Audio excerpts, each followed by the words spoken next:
You know that feeling when you think you've finally made it? When all the late nights, all the sacrifices, all the years of pushing through exhaustion and doubt have led to this one perfect moment where everything is supposed to come together? I thought I knew that feeling. I thought May 15th, 2024 would be the day I finally got to feel proud of myself without someone tearing me down. I was wrong.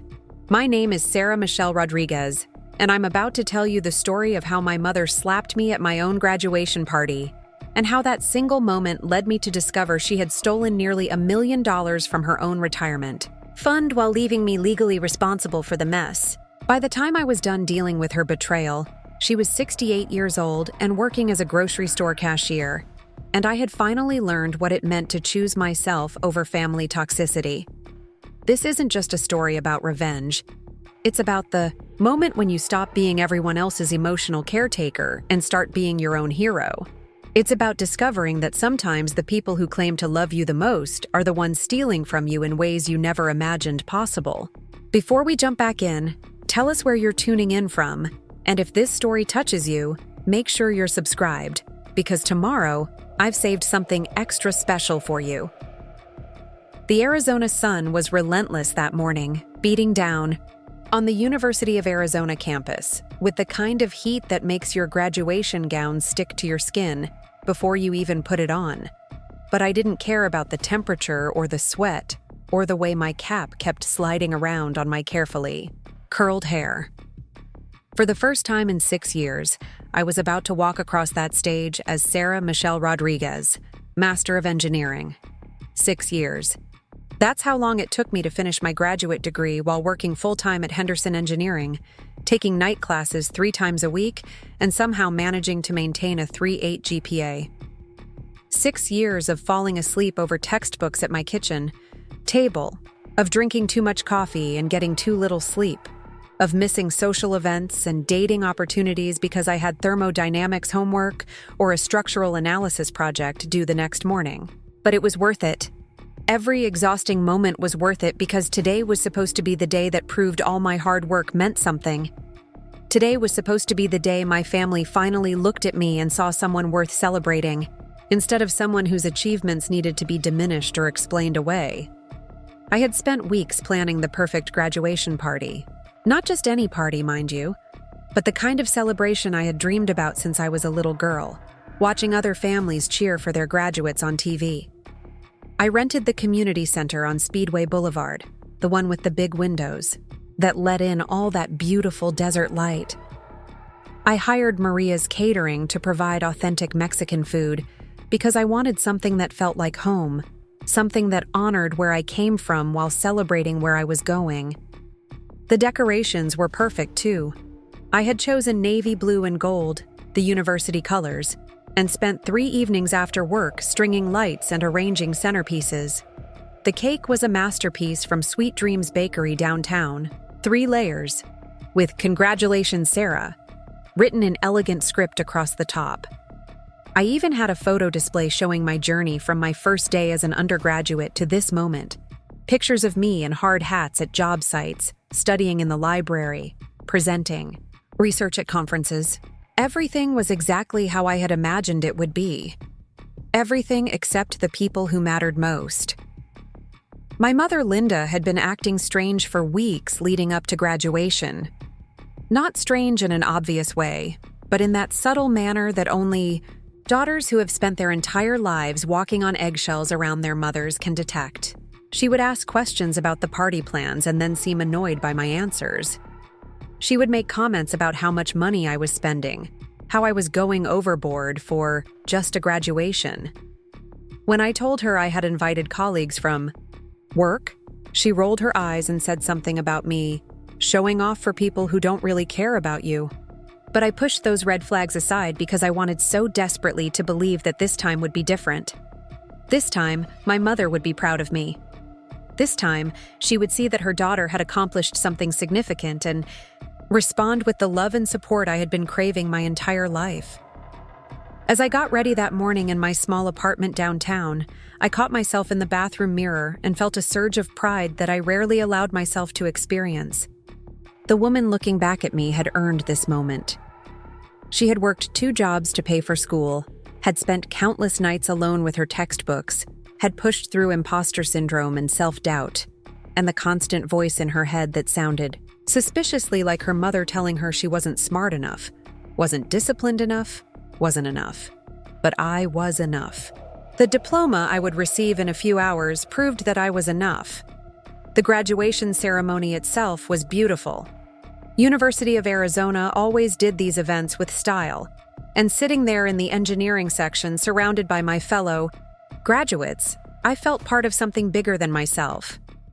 When they called my name and I walked across that stage, when President Robbins handed me that diploma and shook my hand, I heard cheering from the audience, and for just a moment, I let myself believe it was for me. My mother, Linda, was there in the 3rd row with my stepfather, Mike, and my 24-year-old brother, Josh. I waved at them from the stage, and Linda waved back, but something in her expression made my stomach twist. She looked uncomfortable, almost irritated, like she was enduring this ceremony rather than enjoying it. After the ceremony, we all met up in the parking lot. The heat was overwhelming now, the kind of desert heat that makes you dizzy if you stand in it too long. But I was buzzing with excitement and adrenaline. This was it. This was the moment I had been building toward for 6 years. "Congratulations, honey," Mike said, giving me a genuine hug. Mike had married my mother when I was 15, and while we had never been particularly close, he had always been kind to me in a way that Linda sometimes struggled with. "We're really proud of you." Josh hugged me too, though I could tell he was already ready to leave. My brother had always been the type who got restless at family events, especially ones that didn't center around him. "Good job, sis," he said, but he was already looking at his phone. Linda was the last to approach. Me. She was wearing the navy blue dress I had bought her specifically for this occasion, and she had gotten her hair done at the salon the day before. She looked beautiful, and for a moment, I thought everything was going to be okay. "Well," she said, her voice flat, "I guess you finally did it." Not congratulations, not "I'm proud of you." Just acknowledgement that I had completed a task, like finishing a household chore or paying a bill. But I pushed down my disappointment because the real celebration was still coming. The party would be different. At the party, surrounded by friends and colleagues who understood the significance of what I had accomplished, Linda would see how respected I was, how much this achievement meant to other people, and she would soften. She would remember that. She was supposed to love me. The community center looked even better than I had imagined. The catering staff had done an incredible job setting up the buffet, and the afternoon light streaming through those big windows made everything look golden and warm. People started arriving around 2 o'clock, and I felt my heart swell as I watched my carefully planned celebration come to life. My co-workers from Henderson Engineering were the first to arrive. These were people who had supported me through the toughest parts of graduate school, who had covered for me when I needed to leave early for evening classes, who had listened to me stress about thesis deadlines and comprehensive exams. Seeing them in this space, celebrating this achievement, with me, felt like validation that my hard work had been worth it. Maria from accounting brought her whole family, including her 2 teenage daughters who had heard me talk about school for years. Dr. Peterson, my thesis advisor, came with his wife, and seeing him there in his casual clothes rather than his professor attire made the whole thing feel more real somehow. Even some of my undergraduate classmates who had stayed in Tucson showed up, people I hadn't seen in months, but who remembered that we had supported each other through those brutal early engineering courses. The energy in the room was exactly what I had hoped for. People were laughing, sharing stories about school and work, asking about my future plans. Preparing and narrating this story took us a lot of time, so if you are enjoying it, subscribe to our channel. It means a lot to us. Now back to the story. I felt surrounded by genuine affection and respect, by people who saw my achievement for what it was and wanted to celebrate it with me. For the first hour, everything was perfect. Linda seemed to be enjoying herself, chatting with Mike near the food table, and even smiling at some of the stories people shared about my time in graduate school. I started to relax, started to believe that maybe I had been overthinking her earlier coldness. But then something shifted. I was standing near the gift table, thanking Maria's oldest daughter for the beautiful card she had made for me, when I noticed Linda watching me from across the room. There was something in her expression that made my blood run cold. Something I had seen before, but never in such a public setting. She looked angry. Not disappointed or uncomfortable, but genuinely angry. Like my happiness was personally offensive to her. I tried to catch her eye and smile, tried to project warmth and inclusion, but she turned away from me and said something to Mike that made him look concerned. I watched as she gestured toward me and the group of people around me, her face getting redder with each word. The conversation I was having faded into background noise as I watched my mother across the room, realizing with growing dread that the other shoe was about to drop. In 28 years of being Linda Rodriguez's daughter, I had learned to read the warning signs of her volcanic temper, and every instinct I had was screaming that an eruption was coming. I just never imagined it would happen here, in front of everyone who mattered to me, on the day that was supposed to be about celebrating how far I had come. The room felt smaller suddenly, the golden light harsher, the happy chatter around me more distant.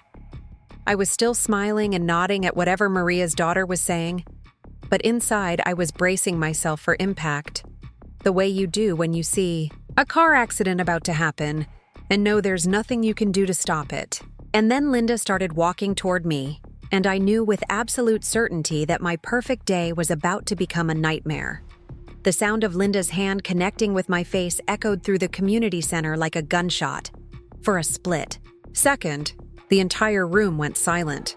Conversations stopped mid-sentence. Laughter died in people's throats.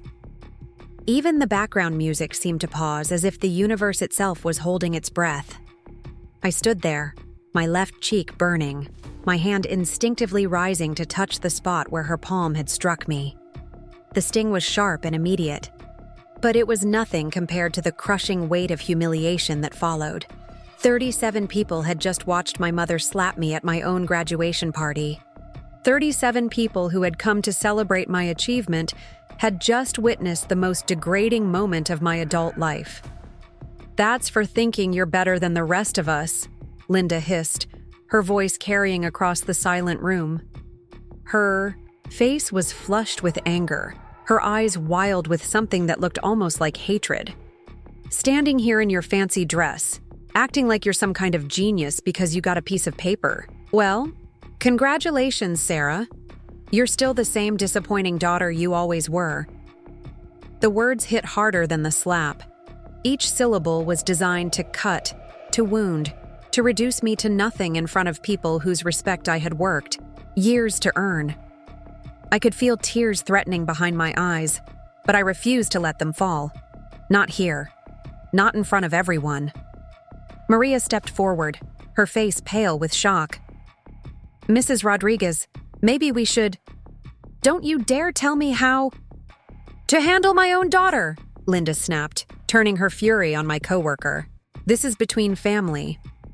Sarah has always thought she was too good for us, and now she's finally showing her true colors." Dr. Peterson was moving toward us now, his professor instincts kicking in as he tried to diffuse what was clearly a volatile situation. But Linda wasn't finished. She was just getting started. "Look at this ridiculous party," she continued, her voice getting louder with each word. "Spending thousands of dollars to show off for people who don't even know the real you. The real Sarah is selfish and ungrateful. She's too good to call her own mother, too busy with her important job to visit family, too successful to remember where she came from." None of it was true. I called Linda every week, visited every month, sent money whenever she claimed to have an emergency. But truth had never been important to my mother when she was in one of her moods. What mattered was that she had an audience, and she was going to use it to tear me down as efficiently as possible. Mike was trying to reach for her arm, trying to pull her away from the center of attention, but she shook him off violently. Josh was nowhere to be seen. He had probably slipped out the back door the moment he sensed trouble brewing, leaving me to face Linda's wrath alone like he always did. "You want to know what your precious Sarah did last week?" Linda announced to the room, as if she was revealing some terrible scandal. "She told me she was too busy to help me move furniture because she had to study. Too busy for her own mother. That's the kind of daughter you all think is so wonderful." I had been too busy to help her move furniture. I had been working 16-hour days trying to finish my thesis defense preparation while managing 3 major projects at work. I had offered to hire movers for her instead, but she had refused, saying she didn't want strangers in her house. Now she was using my exhaustion against me, weaponizing my dedication to my education to make me look heartless. "Linda, please," Mike said quietly, but his voice carried in the silence. "This isn't the time or place." "When is the time and place?" she demanded, whirling around to face him. "When she's too important to take our calls? When she's moved to some other city where she doesn't have to be embarrassed by her family? This is exactly the time and place. Let all these people see who she really is." The humiliation was suffocating. I could feel every eye in the room on me, could sense the discomfort and awkwardness radiating from people who had come here to celebrate and instead found themselves witnessing a family meltdown. Some of my coworkers were looking at their phones, clearly wishing they could leave. Others were staring at the floor, too uncomfortable to make eye contact. But the worst part wasn't the public nature of Linda's attack. The worst part was the familiar pattern of it all. This was what happened every time I achieved something she couldn't diminish privately. When I graduated summa cum laude with my bachelor's degree, she had spent the entire celebration dinner talking about my cousin's new baby. When I got promoted to senior engineer, she had asked why I wasn't making as much money as my male colleagues. When I bought my apartment, she had pointed out every flaw in the neighborhood and suggested I was being financially irresponsible. Linda had spent my entire life making sure I never felt too good about myself, never got too comfortable with success, never forgot that in her eyes, I would always be lacking. But she had never done it in front of so many witnesses before. She had never been this cruel, this public, this devastating. "I think everyone should leave," Dr. Peterson said quietly, his voice cutting through Linda's continued ranting. "Sarah, why don't you and your family work this out in private?" But I couldn't speak. I couldn't move. I was frozen in place, 28 years old and feeling exactly like the scared little girl who used to hide in her bedroom, when Linda's temper exploded. The confident engineer who had walked across that graduation stage just hours ago had disappeared, replaced by the daughter who had never been good enough, smart enough, successful enough to earn her mother's love. People started to leave. Quietly, awkwardly, they began gathering their purses and making excuses. Maria squeezed my shoulder as she passed, whispering that she would call me later. Dr. Peterson handed me his business card and told me to reach out if I needed anything. My other coworkers filed past with uncomfortable smiles and half-hearted congratulations that felt hollow after what had just happened. Within 15 minutes, the community center was nearly empty. The beautiful decorations I had spent days arranging looked garish now under the harsh fluorescent lights. The cake sat untouched on the table, its cheerful message mocking the wreckage of what was supposed to be my perfect day. Linda was still talking, still cataloging my failures and shortcomings, but her voice seemed to be coming from very far away. Mike had given up trying to calm her down and was instead loading the presents into his car with mechanical precision. Josh had indeed disappeared, probably gone home to avoid the fallout that was sure to follow. And I stood there in the middle of it all, my cheek still stinging, my heart breaking, my mind trying to process what had just happened. 6 years of hard work, 6 years of sacrifice and dedication, 6 years of building toward this moment. And my mother had destroyed it all in less than 5 minutes. But something else was happening too. Something I didn't recognize at first because I had never felt it before. Underneath the humiliation and the hurt, something cold and hard was crystallizing in my chest. Something that felt like clarity. Part 3. The moment everything became crystal clear. The drive home from the community center was the longest 20 minutes of my life.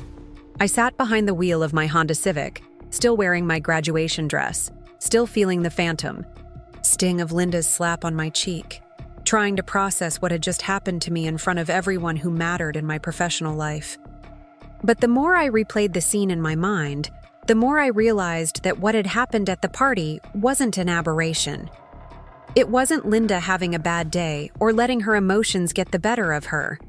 It was the culmination of 28 years of systematic emotional abuse that I had been too well trained to recognize for what it was. I pulled into my apartment parking lot and sat there for a long time, engine off, watching the sunset over the Tucson mountains. The desert sky was putting on one of its spectacular shows, all oranges and purples and deep reds, but I barely saw it. Instead, I was seeing my life with a clarity that was both liberating and terrifying. Linda had slapped me because I was happy. She had humiliated me in front of my colleagues because my success made her uncomfortable. She had turned what should have been the proudest day of my life into a nightmare because my achievements highlighted her own stagnation, her own choices, her own failures. And this wasn't the first time. God help me, this was just the most public time. I thought about my high school graduation, when Linda had spent the entire party complaining about the heat and asking when we could leave. I thought about when I got accepted to the University of Arizona's engineering program, and Linda's first question had been whether I was sure I was smart enough for something that difficult. I thought about every promotion, every accomplishment, every moment of joy in my adult life, and realized that Linda had found a way to diminish every single one. But the worst part, the part that made me feel sick to my stomach as I sat there in my car, was realizing how complicit I had been in my own abuse. I had made excuses for her behavior for years. I had told myself she was just protective, just worried about me, just expressing love in her own difficult way. I had convinced myself that her constant criticism came from a place of caring, that her inability to celebrate my successes was somehow proof of how much she wanted me to achieve. Even more, I had been living in a fantasy world where Linda's cruelty was actually love, where her manipulation was actually concern, where her systematic destruction of my self-esteem was actually motherly guidance. And I had been so desperate to maintain that fantasy that I had allowed her to steal 28 years of joy from me. The realization hit me like a physical blow. I doubled over in my car seat, finally letting the tears come, sobbing for the daughter who had never been allowed to feel proud of herself, who had been trained from birth to minimize her own achievements and maximize everyone else's comfort. I cried for every moment of happiness that Linda had stolen from me, every success she had tainted, every dream she had made me feel guilty for pursuing. But as the tears subsided, something else took their place. Something I had never felt before in my relationship with my mother. Something that felt powerful and dangerous and absolutely necessary. Anger. Not the hot, explosive anger that Linda specialized in, but something colder and more controlled. The anger of a woman who had finally seen the truth about her life and decided she was done living in denial. The anger of someone who had spent decades being told she wasn't good enough and had finally realized the problem wasn't with her. I pulled out my phone and started scrolling through the photos from earlier in the day. There I was on the graduation stage, beaming as I shook the president's hand. There I was with my diploma, surrounded by classmates who had become friends through years of shared struggle. There I was at the beginning of the party, laughing with Maria and Dr. Peterson, glowing with pride and happiness. That woman in the photos, that was who I really was. Not the cowering daughter Linda had reduced me to in the community center. but the confident engineer who had earned her success through hard work and determination. The woman who had every right to be proud of what she had accomplished. And, for the first time in my life, I felt protective of that woman. I felt fierce and defensive on behalf of the person I had worked so hard to become. Linda had no right to diminish her. Linda had no right to make her feel small or ashamed or unworthy of celebration. I thought about my coworkers, about the discomfort and embarrassment they had felt as they witnessed Linda's attack. I thought about Dr. Peterson, who had been nothing but supportive throughout my graduate studies, watching my mother tear me down for achieving something he knew had required years of sacrifice. I thought about Maria, who had covered extra shifts so I could attend evening classes, seeing me humiliated by the person who should have been proudest of my success. These were people who respected me, who valued my contributions, who saw me as competent and worthy. And Linda had forced them to watch her destroy me, had made them complicit in my humiliation, had tainted their perception of me and my achievement. That was unforgivable. That crossed a line that could never be uncrossed.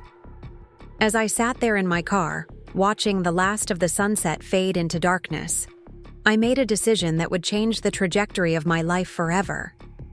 I decided that I was done being Linda Rodriguez's emotional punching bag. I was done accepting abuse in the name of family loyalty. I was done sacrificing my happiness and self-respect to maintain a relationship with someone who had never truly loved me. I was done being the daughter who absorbed Linda's dysfunction so everyone else could stay comfortable. Done being the responsible one who cleaned up her messes and made excuses for her behavior. Done being the successful one who was expected to minimize her achievements so Linda wouldn't feel inadequate. For 28 years, I had been living my life in service to Linda's emotional needs, walking on eggshells to avoid her temper, dimming my own light so she wouldn't feel overshadowed. I had been so well trained in this dynamic that I had never even questioned it, never considered that there might be another way to live. But sitting there in my car, finally seeing the truth about my relationship with my mother, I realized that there was another way. There was a way to live where my achievements were celebrated, not diminished, where my happiness was supported, not sabotaged, where my worth wasn't constantly questioned by the person who was supposed to love me most. I just had to be brave enough to choose it.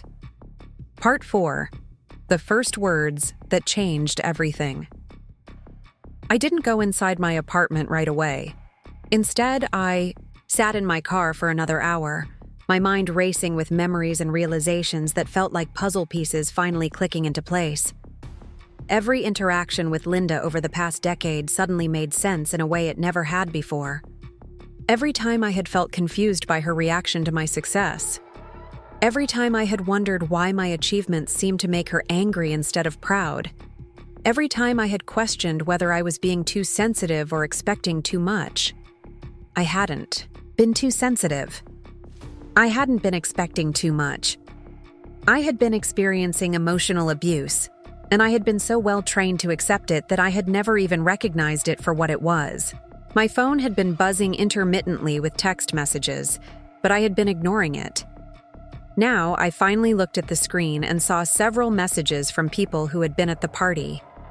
Maria had texted 3 times, asking if I was okay and offering to come over. Dr. Peterson had sent a formal but kind message expressing his concern and reiterating his offer of support. Even some of my coworkers had reached out, their messages carefully worded but clearly worried about what they had witnessed, but nothing from Linda. Nothing from Mike or Josh. Radio silence from the family that had just publicly humiliated me at what should have been one of the happiest days of my life. That silence spoke volumes. It told me that Linda felt justified in what she had done, that she saw no need to apologize or explain, or even check on my well-being after slapping me in front of 36 people.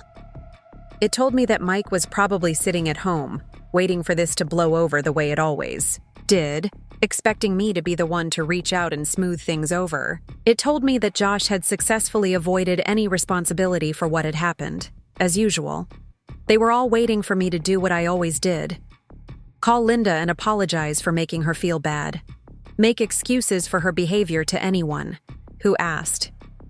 Pretend like nothing had happened and go back to the normal routine of walking on eggshells around her volatile emotions. But I wasn't going to do that. Not this time. When my phone rang at 8:30, Linda's name appeared on the screen. For a moment, I just stared at it, feeling the familiar surge of anxiety that always accompanied her calls. But this time, underneath the anxiety, there was something else. Something that felt like steel. I answered on the fourth ring. Hello, Linda. Not, hi, Mom. Not the warm, placating tone I usually used when I knew she was upset. Just her name, spoken in a voice that sounded calm and detached even to my own ears. Well, I hope you're happy, she said without preamble. You completely ruined the party with your attitude. Mike and I left feeling terrible, and Josh was so upset he went straight home. For 28 years, this is where I would have started apologizing. This is where I would have asked what I had done wrong, how I could make it better, what I needed to do to fix the situation. This is where I would have taken responsibility for Linda's emotions and worked to restore the peace at my own expense. But something fundamental had shifted in that community center.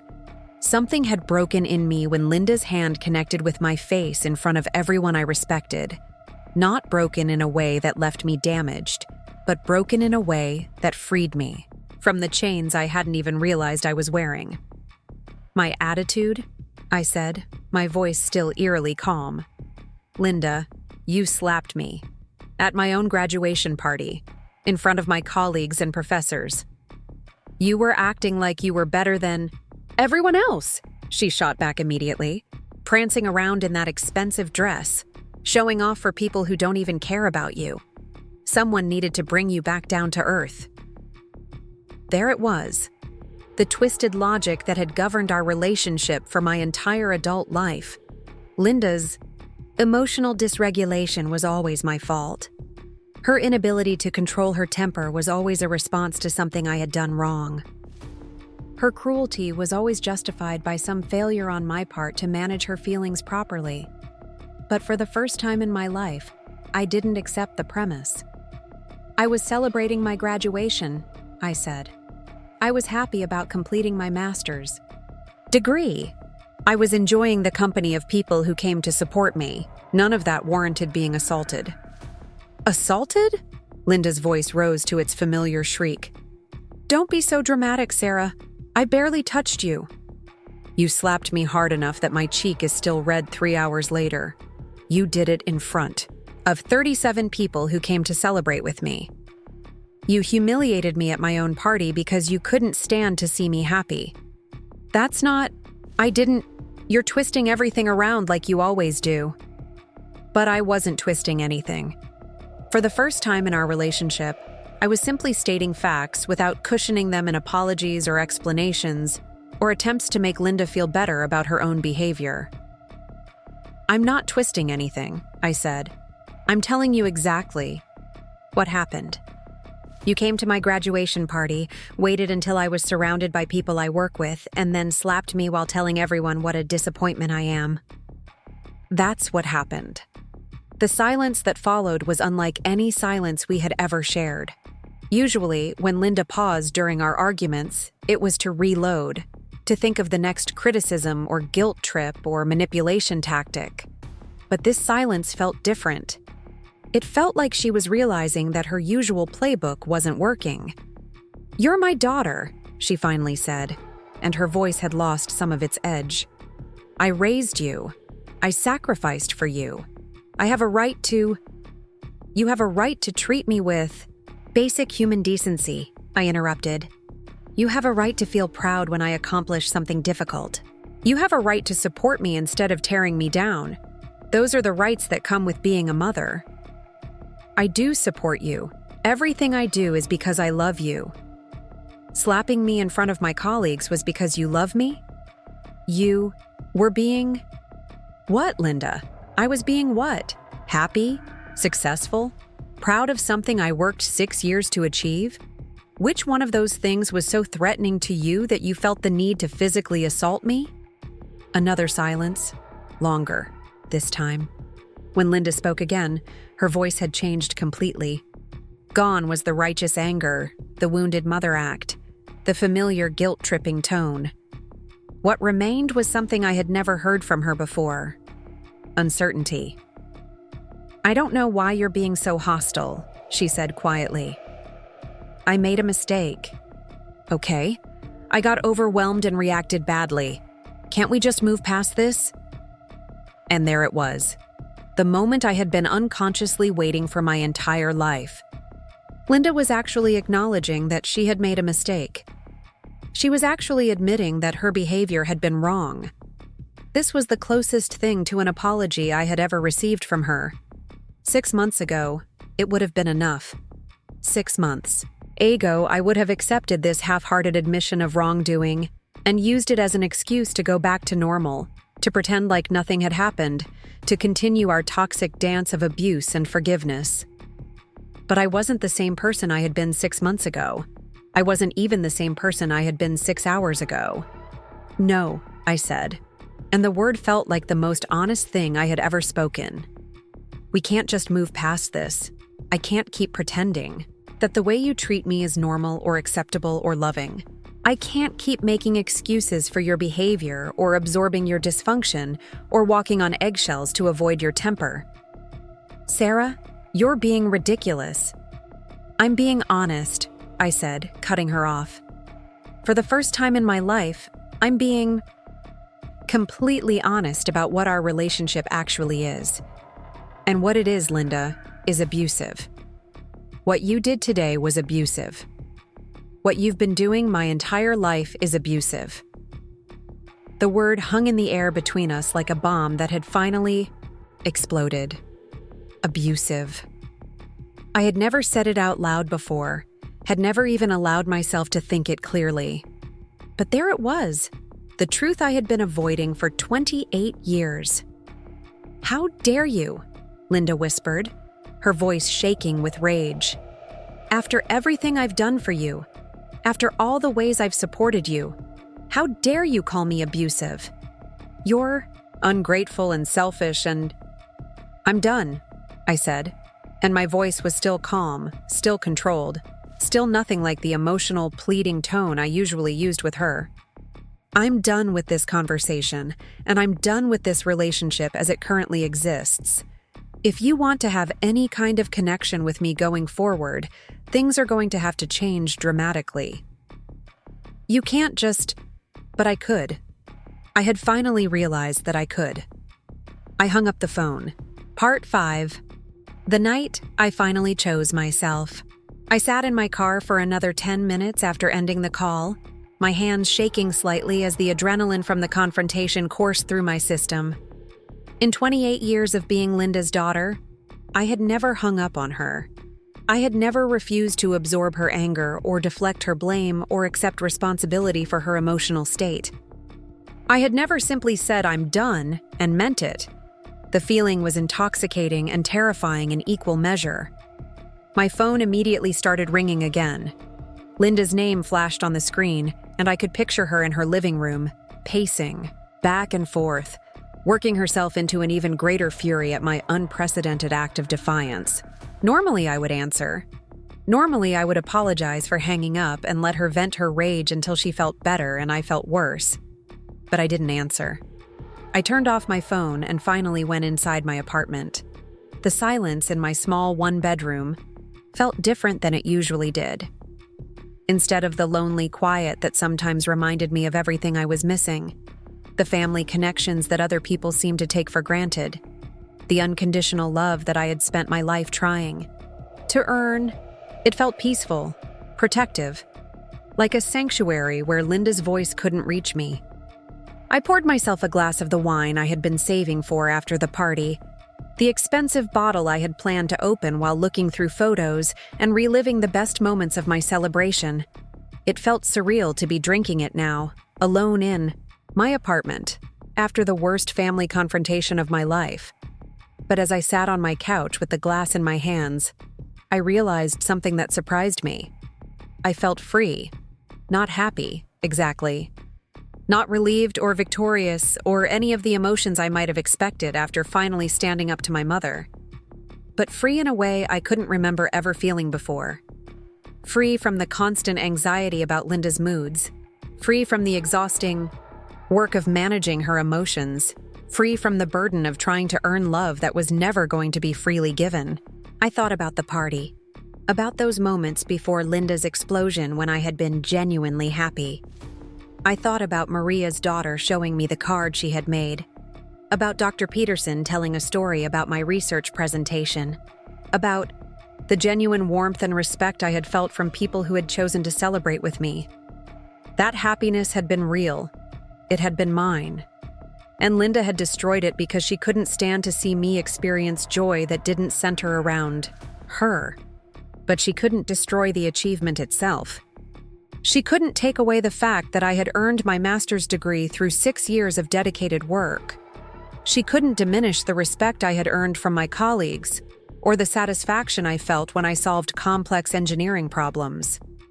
She couldn't steal the confidence I had built by proving to myself that I was capable of difficult things. Linda could hurt me, humiliate me, try to make me feel small and unworthy. But she couldn't actually make me small and unworthy. That was something I had been allowing her to do by accepting her version of reality as truth. I pulled out my laptop and started doing something I had never done before. Researching emotional abuse. I spent hours reading articles and blog posts, and forum discussions by other people who had grown up with parents like Linda. The parallels were stunning and heartbreaking. The constant criticism disguised as concern. The inability to tolerate their children's independence or success. The way they made every conversation about their own feelings while showing no interest in their children's experiences. The systematic erosion of self-esteem through 1,000 small cuts. The training to accept unacceptable behavior in the name of family loyalty. The way they positioned themselves as the victims whenever their children tried to set boundaries. I found a term I had never heard before: narcissistic abuse. As I read description after description of the tactics and patterns, I felt like someone was describing my childhood with clinical precision. The golden child versus scapegoat dynamics between Josh and me. The way Linda demanded constant attention and validation while providing none in return. The explosive anger whenever she felt criticized or ignored. The complete inability to take responsibility for her own actions. Most importantly, I read story after story from people who had made the decision to go no contact or low contact with abusive parents. People who had realized, often in their 20s or 30s, that the price of maintaining these relationships was their own mental health and happiness. People who had chosen themselves over family dysfunction and found peace they hadn't known was possible. By the time I closed my laptop, it was past midnight, and I had made a decision that would have seemed impossible just 12 hours earlier. I was going to set boundaries with Linda, real boundaries with real consequences.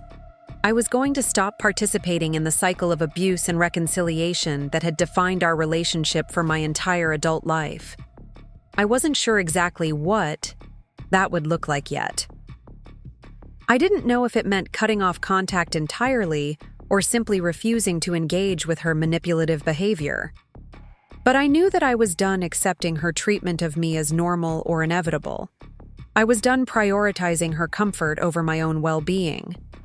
I thought about the version of myself I had been that morning, getting ready for graduation with such hope and excitement. She had deserved better than what happened to her at that party. She had deserved to have her achievement celebrated, not turned into an opportunity for cruelty. She had deserved to feel proud and happy without having to worry about managing someone else's jealousy and dysfunction. I wanted to be that woman again. The confident engineer who had walked across the stage with her head held high. The woman who had earned respect through competence and kindness. The woman who had every right to celebrate her accomplishments, without apology. But I also wanted to be more than that. I wanted to be the woman who protected that confident engineer from people who tried to tear her down. The woman who refused to accept abuse, even from family members who claimed it was love. The woman who chose her own well-being over the comfort of people who had never chosen hers. As I got ready for bed that night, I looked at myself in the bathroom mirror. My cheek was still slightly red where Linda had slapped me, but it was already starting to fade. By tomorrow, there would be no physical evidence of what had happened at the party. But the internal changes were permanent. I could feel them settling into my bones, becoming part of who I was. I was Sarah Michelle Rodriguez, Master of Engineering. I was a woman who had worked hard for her success and deserved to feel proud of it. I was someone worthy of respect and kindness and basic human decency, and I was done accepting anything less. I turned off my phone for the night, knowing that Linda would probably call dozens of times, leaving increasingly frantic voicemails as she realized that her usual tactics weren't working. But her calls couldn't reach me now. For the first time in my adult life, I was going to sleep without worrying about her anger, without planning how to appease her, without carrying the weight of her dysfunction into my dreams. It was the most peaceful night's sleep I had had in years. The next morning brought clarity that was both liberating and devastating. I woke up feeling more rested than I had in months, despite everything that had happened the day before. There was something about finally naming the dysfunction in my relationship with Linda that had lifted a weight I hadn't even realized I was carrying. But as I made my coffee and checked my phone, reality came crashing back. 17 missed calls from Linda, 12 voicemails, 23 text messages that ranged from tearful apologies to furious accusations to threats to show up at my apartment.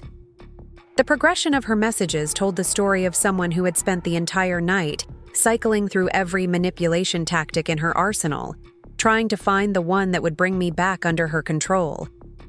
I didn't listen to the voicemails. I didn't read all the texts.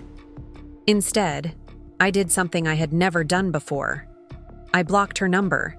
The action felt both monumental and terrifyingly simple.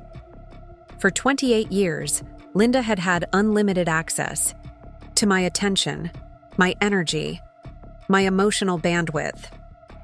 She could call me at any time of day or night and expect me to drop everything to manage her crisis, soothe her feelings, or absorb her anger. I had trained myself to be available to her because I believed that was what love looked like. But sitting there in my kitchen, drinking coffee in the peaceful silence of my apartment, I realized that what I had been calling love was actually something much more sinister. It was emotional hostage-taking. It was the systematic destruction of my boundaries in service of her needs. It was abuse disguised as family loyalty. The research I had done the night before had given me a framework for understanding patterns I had been living with my entire life. But now I started seeing those patterns everywhere.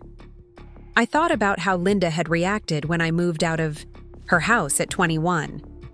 She had cried and accused me of abandoning her, had made me feel guilty for wanting independence that most people my age took for granted. She had called me every day for months, often multiple times, claiming emergencies that required my immediate attention. When I started dating my college boyfriend Marcus, Linda had found fault with everything about him.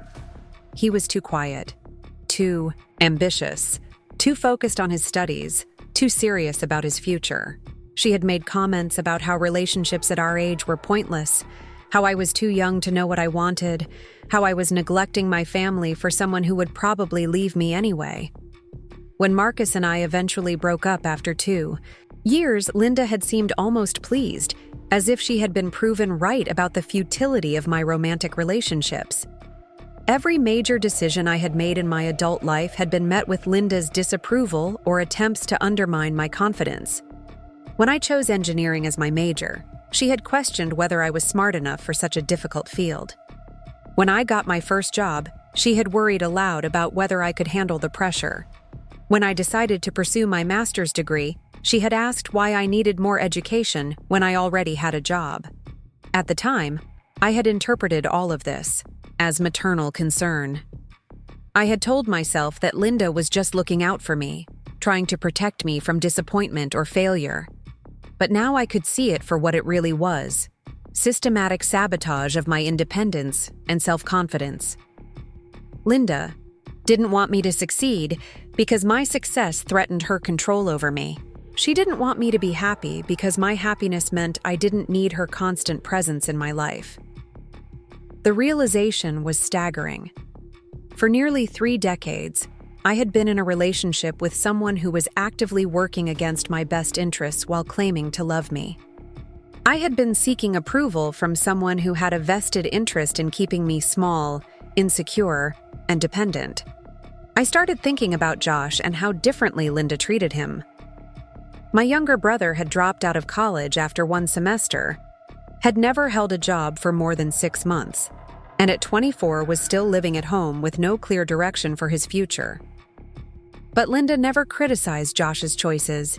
She made excuses for his failures, provided endless financial support, and spoke about him with a fondness that I had spent my life trying to earn.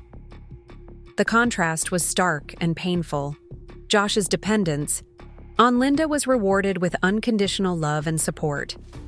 My independence was punished with criticism and emotional manipulation. The more successful I became, the more hostile Linda's treatment of me grew. The more Josh struggled, the more protective and nurturing she became toward him. I had always assumed that Linda's different treatment of us was somehow justified by our different personalities or needs. I had told myself that she was harder on me because she saw my potential and wanted me to reach it. But now I understood that the opposite was true. Linda was threatened by my potential and was working to undermine it. She preferred Josh's dependence because it made her feel needed and important in a way that my self-sufficiency never could. The pattern extended beyond just Josh and me. I thought about Linda's relationships with other family members, with friends, with romantic partners. She was drawn to people who needed her, who relied on her, who made her feel indispensable, and she was hostile toward people who challenged her, who had their own strong opinions, who didn't automatically defer to her judgment. Mike, my stepfather, was a perfect example. He was a kind but passive man who rarely disagreed with Linda about anything significant. He had learned early in their relationship that peace came from accommodation, from letting Linda have her way without argument.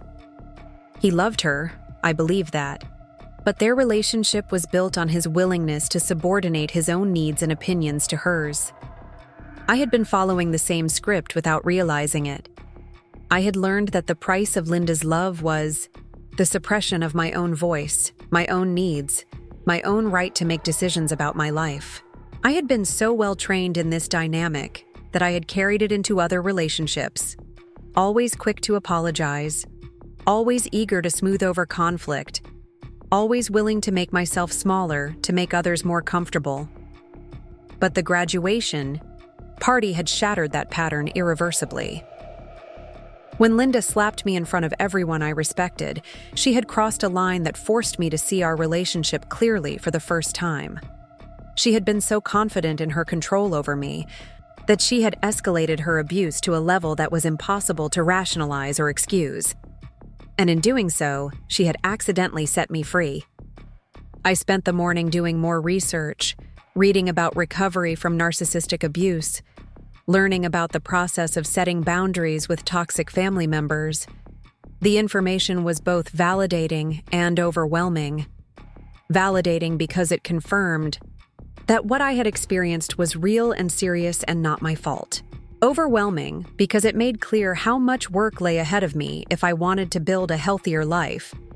One article talked about the concept of gray rock, a technique for dealing with manipulative people by becoming as boring and unresponsive as possible.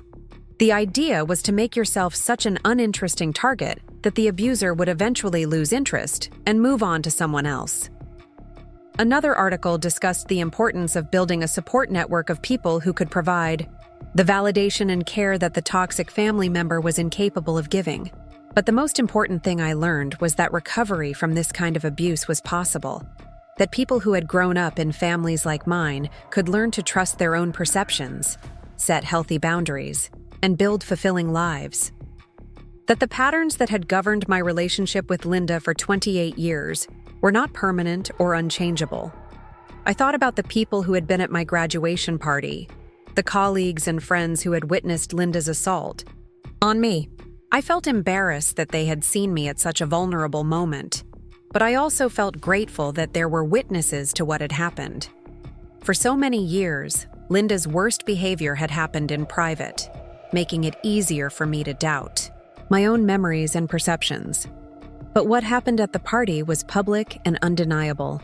Maria had already texted me twice that morning, checking on me and offering to bring lunch over. Dr. Peterson had sent another message expressing his support and mentioning that if I needed to take some time off work, he would speak to our supervisor about it. These were people who cared about me, who saw value in me beyond what I could provide for them, who were offering help without expecting anything in return. The contrast with Linda's treatment was stark. While she was bombarding me with demands for attention and forgiveness, my friends and colleagues were offering unconditional support. While she was making my trauma about her feelings and her needs, they were focusing on my well-being and recovery. For the first time in my life, I started to understand what healthy relationships actually looked like. They were reciprocal rather than one-sided. They were based on mutual respect rather than control. They involved people who celebrated your successes rather than undermining them, who supported your growth rather than sabotaging it. I realized that I had been surrounded by examples of healthy relationships for years, but I had been so conditioned to accept Linda's dysfunction as normal that I hadn't recognized the difference. Now, with my eyes finally open, I could see that there was another way to live. A way that didn't involve walking on eggshells or absorbing other people's anger, or earning love through self-sacrifice. The idea was both thrilling and terrifying. Thrilling because it offered the possibility of a life free from the constant anxiety and emotional exhaustion that had characterized my relationship with Linda. Terrifying because it would require me to fundamentally change how I approached relationships, how I saw myself, how I moved through the world. But as I sat there in my apartment, surrounded by the peace and quiet that Linda's blocked number had given me, I knew that I was ready for that change. I was ready to start living for myself instead of for her approval. I was ready to protect the confident, successful woman I had worked so hard to become. I was ready to choose myself. Part 7. The first real boundary. Monday morning at Henderson Engineering felt different. I had been dreading going back to work, worried about how my colleagues would treat me after witnessing Linda's meltdown at the graduation party. I had imagined awkward conversations and pitying looks, people tiptoeing around me like I was made of glass. But when I walked into the office, Maria greeted me with a warm smile and a cup of my favorite coffee from the place down the street. "How are you holding up?" she asked quietly, her voice full of genuine concern. "Better than I expected," I said, and was surprised to realize it was true. Dr. Peterson stopped by my desk before the morning meeting to check on me as well. His approach was more formal, but equally caring. "If you need any support navigating family issues, the company has resources available," he said. "And please know that what happened at your party in no way reflects on how we see you professionally." The relief I felt was overwhelming. I had been so worried that Linda's behavior would somehow damage my professional reputation, that my colleagues would see me differently now that they had witnessed such a personal and ugly scene. But instead of judgment or pity, I was receiving exactly what I needed: acknowledgement of what had happened and reassurance that it didn't change how they valued me as a person and as an engineer. It was such a stark contrast to how Linda had always handled my moments of vulnerability. When I had come to her with problems or concerns over the years, she had usually found a way to make them about herself or to minimize my feelings. If I was stressed about work, she would remind me how much harder her life was. If I was hurt by something someone had said, she would tell me I was being too sensitive. If I was excited about an opportunity, she would point out all the ways it could go wrong. But my colleagues were responding to my crisis with empathy, support, and respect for my autonomy. They were treating me like an adult who was capable of handling difficult situations, rather than a child who needed to be managed or controlled. The contrast was so striking that it reinforced everything I had realized over the weekend about the dysfunction in my relationship with Linda. This was what healthy relationships looked like. This was how people who cared about you actually behaved when you were going through something difficult. I threw myself into work that week, grateful for the distraction and the sense of competence it gave me. Engineering problems were logical and solvable in ways that family dynamics were not. When I calculated load-bearing specifications or designed structural supports, I could see clear cause and effect relationships. When I collaborated with my team on complex projects, I felt valued for my expertise and respected for my contributions. It was exactly the kind of environment I needed as I began to rebuild my sense of self after Linda's attack. Every successful project completion, every positive interaction with a colleague, every moment of professional satisfaction helped reinforce the truth that Linda had been trying to obscure my entire life. I was competent, valuable, and worthy of respect. But the real test came on Wednesday evening when my phone rang. I had gotten a new number and hadn't given it to Linda, but somehow she had found it. When I saw her name on my screen, my first instinct was the familiar surge of anxiety and guilt. What if something was really wrong? What if she needed me? What if I was being cruel by maintaining my boundaries? But I had been reading about these feelings in my research on narcissistic abuse recovery. The guilt and anxiety I felt when Linda tried to contact me weren't evidence that I was doing something wrong. They were the result of decades of conditioning, of being trained to prioritize her needs over my own well-being. The fear that something might be wrong was a trauma response, not a rational concern. I let the call go to voicemail. When I listened to the message later, it was exactly what I had expected. Linda's voice, tearful and manipulative, telling me how worried she was about me, how she hadn't heard from me in days, how she was sorry for overreacting at the graduation party, but I was overreacting too by cutting off contact. She wanted to talk, she said. She wanted to work things out. She loved me, she said. And this silence was killing her. It was a masterclass in emotional manipulation, the non-apology that positioned us as equally at fault. The claim that my response to being publicly assaulted was an overreaction. The weaponization of love to guilt me into resuming contact. The focus on her pain rather than any acknowledgement of mine. 6 months ago, it would have worked. 6 months ago, I would have called her back immediately, apologized for hurting her feelings, and allowed her to center herself as the victim in a situation where she had physically assaulted me. I would have absorbed her pain and minimized my own, the way I had been trained to do since childhood. But I wasn't the same person I had been 6 months ago. I wasn't even the same person I had been a week ago. I deleted the voicemail without responding. The next day, Linda tried a different approach. She called my workplace. Maria answered the phone and came to find me, looking concerned. "There's someone on the phone claiming to be your mother," she said quietly. "She says there's a family emergency and she needs to speak with you immediately."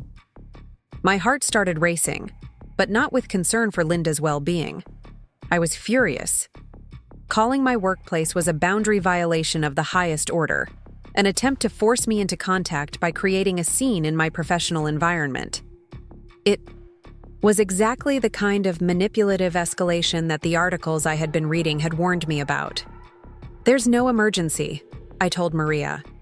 "She's trying to manipulate me into talking to her by making it seem urgent. Please tell her I'm not available and ask her not to call here again." Maria's expression shifted from concern to understanding. "Of course," she said. "Do you want me to block the number on our system?" The offer was so matter-of-fact, so supportive, that I almost started crying right there in the middle of the office. Maria wasn't questioning my decision or trying to convince me to give Linda another chance. She was simply offering practical support for the boundary I was trying to maintain. "Yes," I said. "Thank you." That afternoon, I received a text from Josh. It was the first time I had heard from him since the graduation party, and I wasn't surprised by the content. "Mom is really upset," he wrote. "She's been crying all week. Can't you just call her and work this out? It's not fair to punish the whole family because you're mad at her." There it was, the family pressure I had been expecting. Josh had always been Linda's ally, partly because her favoritism toward him meant he never had to deal with the worst of her behavior. From his perspective, I was probably being dramatic and unreasonable.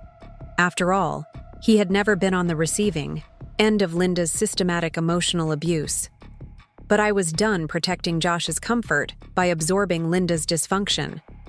I was done being the family scapegoat who took all the blame so everyone else could avoid dealing with reality. I wrote back, "Linda assaulted me at my graduation party in front of my colleagues. I'm not punishing anyone by protecting myself from further abuse. If you want to have a relationship with me, you need to stop pressuring me to accept unacceptable behavior." Josh didn't respond to that message. I wasn't surprised. Acknowledging that Linda's behavior was actually abusive would require him to examine his own role in the family dynamic, and most people weren't willing to do that kind of uncomfortable work. But Mike texted me later that evening. His message was different from Josh's, more thoughtful and less accusatory. "I know Linda went too far at your party," he wrote. "I should have stopped her, and I'm sorry I didn't. I don't expect you to forgive her right away, but I hope you'll consider talking to someone about all this. Maybe family counseling could help." I appreciated that Mike at least acknowledged that Linda's behavior had been wrong. It was more accountability than I had gotten from anyone else in my family. But his suggestion of family counseling showed that he still didn't understand the fundamental nature of the problem. Family counseling was designed for families where everyone was acting in good faith, where the issues were based on miscommunication or different perspectives rather than systematic abuse.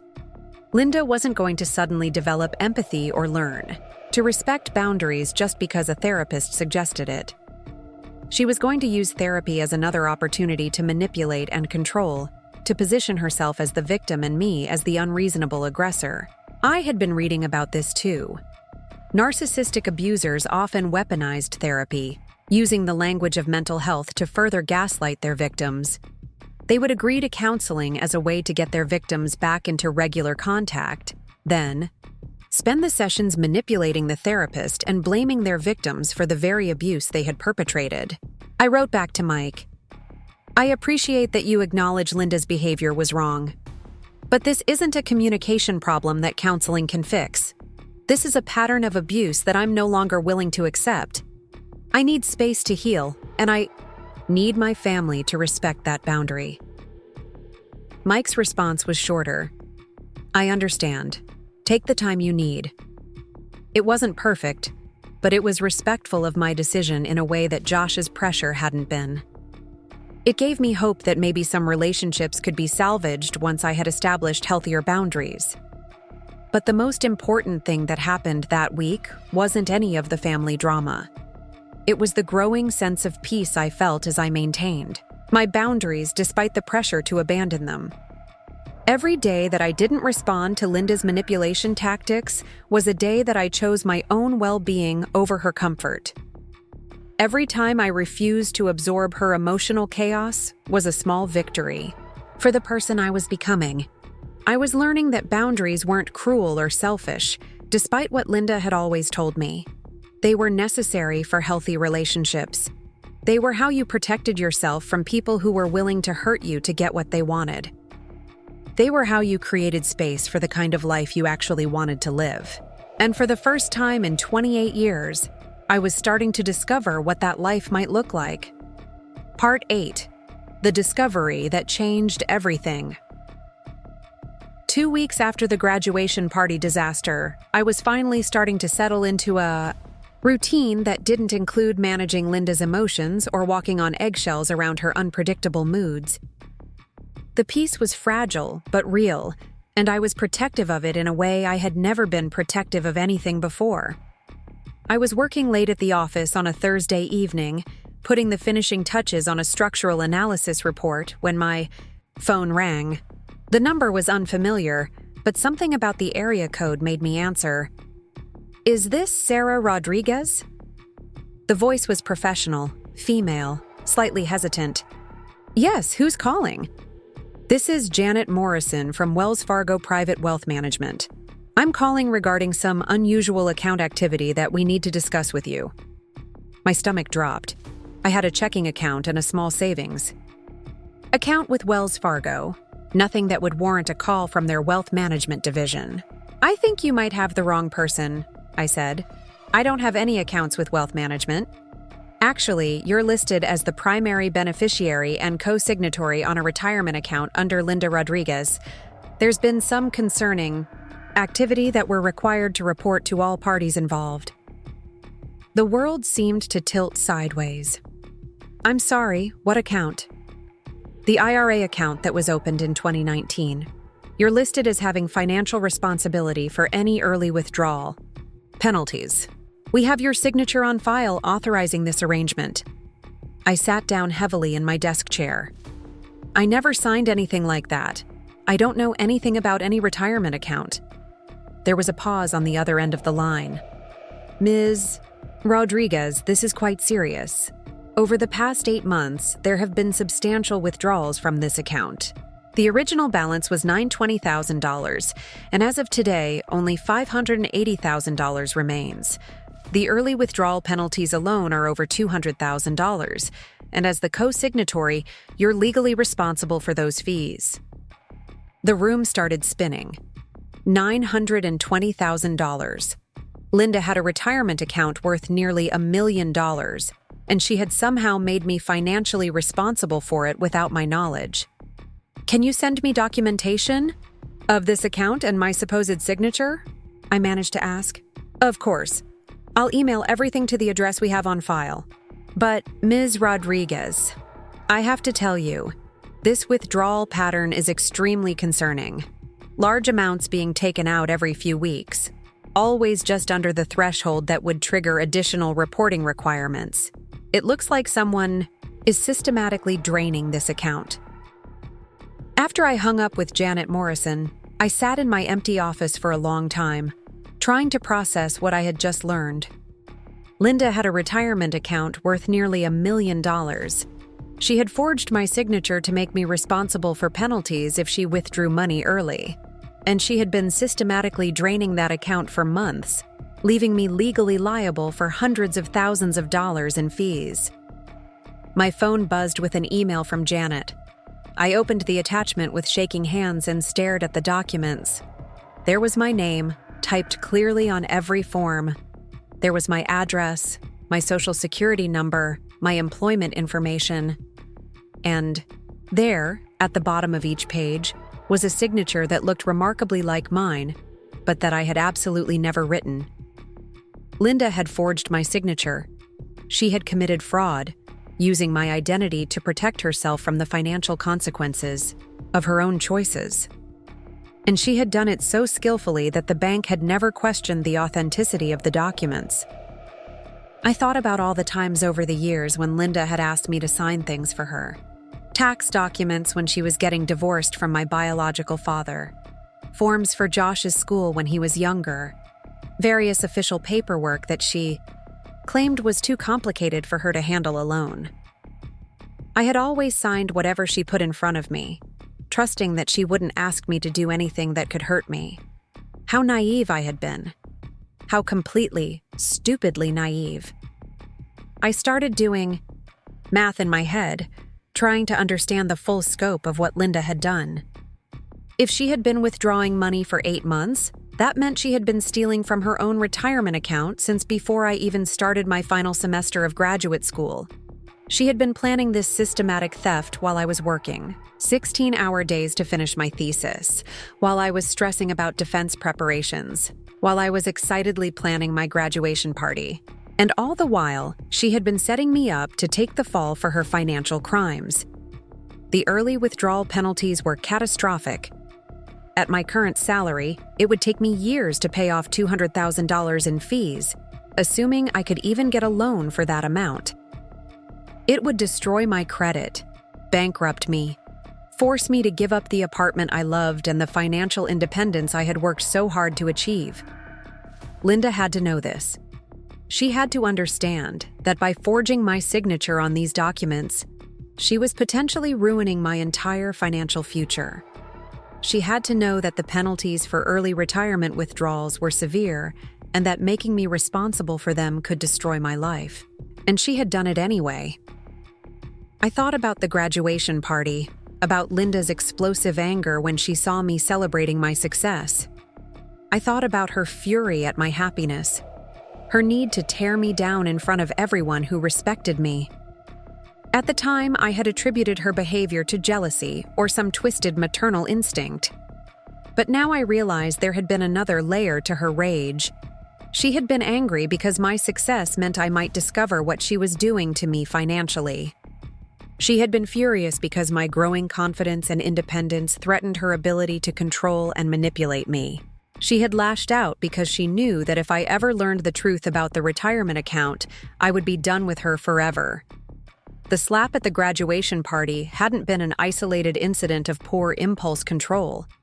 It had been part of a larger pattern of abuse and fraud that Linda had been perpetrating against me for months. I called Janet Morrison back. "I need to file a fraud report," I said when she answered. "I never signed those documents, and I never authorized anyone to make me responsible for retirement account penalties. My mother forged my signature." "I was hoping you would say that," Janet said, her voice relieved, "because frankly, the activity on this account has been concerning us for months. We'll need you to come in and file an official complaint, and we'll need to involve law enforcement. What happens to the money that's already been withdrawn?" "That depends on a lot of factors.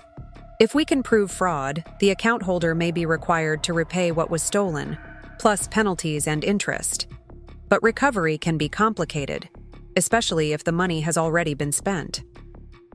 After I hung up, I sat in my car in the Henderson engineering parking lot, trying to wrap my mind around the magnitude of Linda's betrayal. It wasn't just the money, though nearly $1 million was certainly significant. It was the calculated nature of it, the months of planning and deception, the willingness to destroy my financial future to protect her own interests. It was the realization that while I had been loving her, supporting her, trying to earn her approval, she had been systematically stealing from me and setting me up to take responsibility for her crimes. I thought about all the times she had claimed to be struggling financially, all the emergencies that had required my help, all the guilt trips about how hard her life was compared to mine. Meanwhile, she had been sitting on a retirement account worth nearly $1 million, money that she was stealing from while making me legally responsible for the consequences. The hypocrisy was staggering. Linda had spent years positioning herself as the victim of financial hardship while secretly hoarding wealth and committing fraud. She had made me feel guilty for my success while sabotaging my financial future. She had played the role of the struggling mother who needed support from her successful daughter while stealing hundreds of thousands of dollars in my name. But more than the money, more than the fraud, what broke my heart was the premeditation of it all. This wasn't an impulsive mistake or a moment of poor judgment. This was a carefully planned crime that had been in motion for months, maybe even years. If I counted all the times she had gotten me to sign documents without reading them carefully, Linda had looked at her adult daughter, someone who loved her and trusted her, and would have done anything to help her. And she had decided to destroy my financial future rather than face the consequences of her own choices. That was who my mother really was.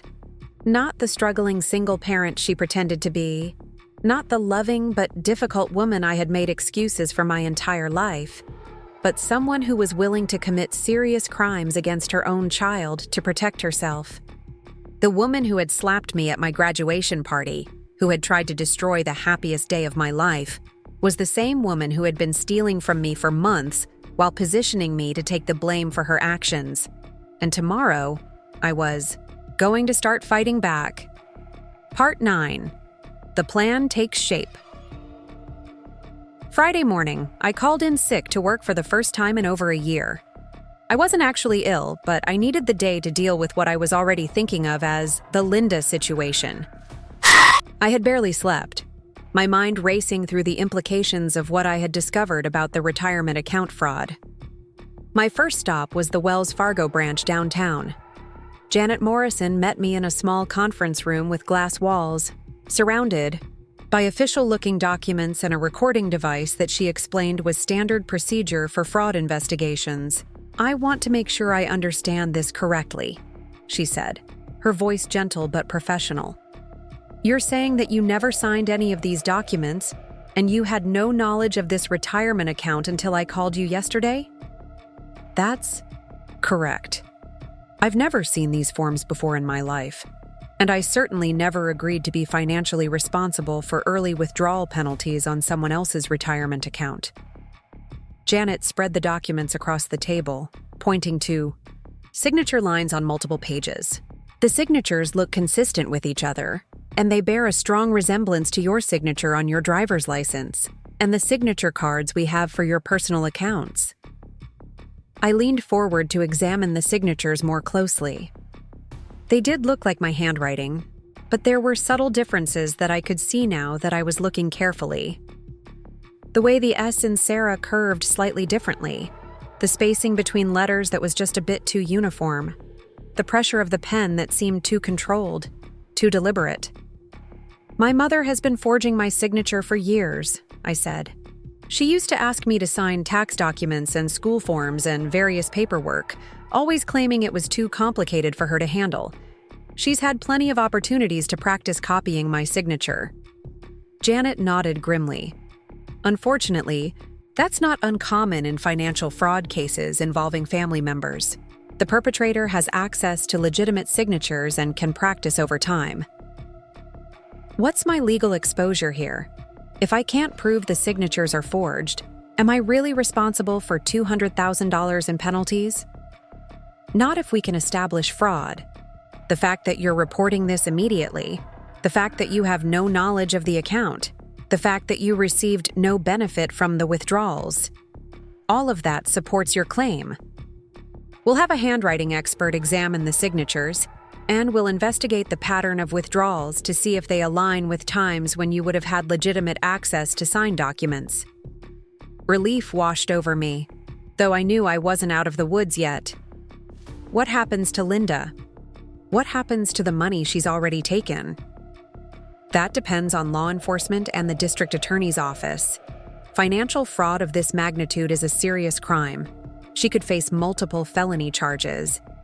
As for the money, if we can prove fraud, she'll be required to make restitution for the stolen funds plus penalties and interest. But what if she's already spent it all? Janet's expression was sympathetic but realistic. Then recovery becomes much more complicated. We'll put liens on any assets she has, garnish wages if she's employed, but frankly, if the money is gone, it's gone. After filing the official fraud complaint and giving my statement to a detective who specialized in financial crimes, I drove home with my mind reeling. The legal process was going to take months, maybe years. In the meantime, I was stuck in limbo, not knowing whether Linda would face consequences for what she had done, or whether I would ultimately be held responsible for her crimes. But as I sat in my apartment that afternoon, reviewing copies of all the documents Janet had given me, something else started to become clear. The timeline of Linda's withdrawals from the retirement account coincided almost perfectly with her escalating hostility toward my success. The first large withdrawal had been in October, right after I had presented my thesis research at a professional conference.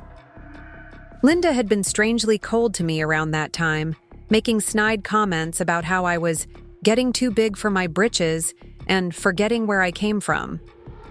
The second major withdrawal had been in December, just after I had received a small raise at work and had excitedly called to share the news with her. She had responded by lecturing me about the importance of staying humble and not letting success go to my head. The pattern continued through the winter and spring. Every time I achieved something, every time I felt proud of my progress, Linda would find a way to diminish it while simultaneously stealing more money from the retirement account she had made me responsible for. Now I understood why. My success threatened her on multiple levels. It made me less dependent on her approval, which weakened her emotional control over me. It increased my confidence and self-respect, which made me less likely to accept her abusive behavior. And it meant I was becoming financially stable enough that I might eventually discover her fraud. Linda had been racing against time, trying to steal as much money as possible before I became independent enough to see through her manipulations.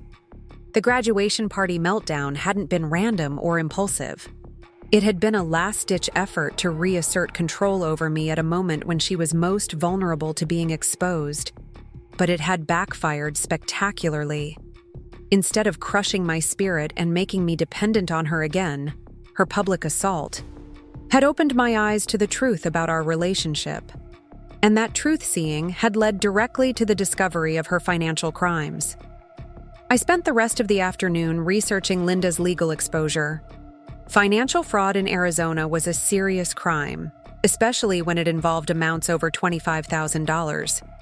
The systematic nature of her withdrawals, the forged signatures, the attempts to avoid reporting thresholds, all of it pointed to sophisticated, criminal activity that could result in significant prison time. The irony was staggering.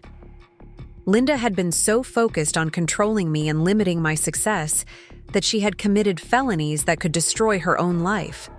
She had been so determined to keep me small and dependent that she had risked everything she had, including her freedom. I thought about the retirement account itself, about how Linda had accumulated $920,000 over the years. It wasn't money she had saved from working. She had never held a job that paid well enough to accumulate that kind of wealth. It had to be money from my biological father's death benefit, or an inheritance from her parents, or some other windfall that she had been sitting on for years. While I had been working multiple jobs to pay for college, while I had been taking out student loans and eating ramen noodles and stressing about every dollar, Linda had been hoarding nearly $1 million in a retirement account. And when she decided she wanted access to that money, she had made me financially responsible for the consequences rather than accept them herself. The level of selfishness and cruelty was breathtaking. The call from Detective Martinez came on, a Tuesday morning 3 weeks after I'd filed the fraud report. I was reviewing structural blueprints at my desk when my phone rang, and his calm, professional voice delivered news that made my hands shake. "We've completed our investigation into the retirement account fraud," he said. "I need you to come down to the station. There are some things you need to know about the scope of what your mother has been doing." The police station smelled like burnt coffee and industrial disinfectant. Detective Martinez led me to a small interview room where manila folders were stacked neatly on a metal table. He was a middle-aged man with kind eyes and the patient demeanor of someone who had seen every type of family dysfunction imaginable. The handwriting analysis confirmed what we suspected. He began, opening the first folder. "The signatures on the retirement account documents are forgeries, but that's not all we found." He spread out photographs of various documents across the table. "We executed a search warrant on your mother's residence yesterday. What we discovered was extensive financial fraud spanning several years." My stomach clenched as I looked at the images. Bank statements, loan applications, credit card agreements, tax documents, all with my name on them. All with signatures that looked like mine, but that I had never written. "Your mother has been using your identity systematically," Detective Martinez continued. "She opened 3 credit cards in your name over the past 2 years. She took out a personal loan for $45,000 using your employment information as collateral. She's been filing tax returns claiming you as a dependent, while also claiming various credits and deductions that she wasn't entitled to. The room felt like it was spinning. How much money are we talking about? In total, she's stolen approximately $340,000 from her own retirement account while making you responsible for the penalties. She's run up $67,000 in credit card debt in your name. The fraudulent tax returns resulted in refunds totaling $23,000 over 3 years. The personal loan was $45,000. I did the math in my head, though the numbers seemed too large to be real. So she's stolen or fraudulently obtained nearly $500,000, and I'm legally responsible for most of it? You were legally responsible. But the fraud investigation changes everything. We have evidence that you never signed any of these documents, never received any benefit from these transactions, and never had knowledge of their existence. The district attorney is filing charges for identity theft, financial fraud, forgery, and tax fraud. Relief flooded through me, followed immediately by a wave of nausea. What does this mean for Linda? Detective Martinez's expression was grim. She's looking at multiple felony charges. The minimum sentence, if she's convicted on all counts, would be 8 to 10 years in prison. More likely, given the systematic nature of the fraud and the amount of money involved, she'll face 15 to 20 years. I sat back in my chair, trying to process what he was telling me. Linda, my mother, the woman who had raised me and claimed to love me, was facing decades in prison for crimes she had committed against me. Crimes that could have destroyed my entire financial future if they hadn't been discovered. There's more, Detective Martinez said gently. We found evidence that she's been planning this for years. We recovered emails between her and someone we believe is her boyfriend, discussing how to maximize withdrawals from the retirement account without triggering automatic reporting. We found documents showing she researched the penalties for early withdrawal and deliberately structured the thefts to make you responsible for the largest fees. The boyfriend detail hit me like a physical blow. Linda had been telling everyone, including me, that she was struggling financially as a single woman. She had made me feel guilty for my success while positioning herself as someone who needed support. But she'd had a boyfriend who was apparently helping her plan sophisticated financial crimes. Who is he? I asked. Robert Chen, age 54. He works in financial services, which explains how they knew how to structure the fraud, to avoid detection for so long.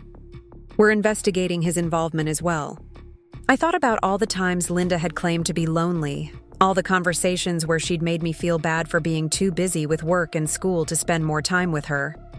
Meanwhile, she'd been in a relationship with someone who was helping her steal from me. The betrayal was so deep, so comprehensive, that I almost couldn't take it in.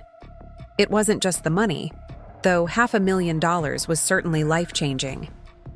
It was the systematic deception, the years of manipulation, the way she had weaponized my love for her to facilitate her crimes. What happens next? I managed to ask. We'll arrest her today. She'll be charged and arraigned, probably tomorrow or Thursday. The district attorney will likely offer a plea deal to avoid trial, but given the amount of money involved and the sophisticated nature of the fraud, any plea agreement will still involve significant prison time. And the money? That's more complicated. The court will order restitution, but whether you'll actually recover what was stolen depends on what assets she has left. The retirement account still has $580,000 in it, so that money will be frozen and eventually returned to you minus the penalties she incurred. The credit card debt and loan payments will be forgiven since they were fraudulent. The tax issues will take longer to resolve, but the IRS will eventually correct the fraudulent returns. I left the police station feeling like I was walking through a dream. In the span of an hour, I had learned that my mother was a sophisticated criminal who had been systematically stealing my identity and money for years. I had learned that she was facing decades in prison. I had learned that I would eventually recover most of the stolen money, but that the emotional and psychological damage would take much longer to heal. The worst part was the premeditation of it all. This hadn't been impulse or desperation. Linda had spent years planning how to steal from me while maintaining her facade as a loving but struggling mother. She had researched the best ways to commit fraud, recruited a boyfriend to help her, and structured her crimes to maximize her benefit while minimizing my ability to detect what she was doing. Every conversation we'd had about my success, every time she'd made me feel guilty for my achievements, every moment when she'd positioned herself as the victim, all of it had been part of an elaborate performance designed to keep me from discovering her crimes. I drove home in a daze, my phone buzzing with calls from numbers I didn't recognize.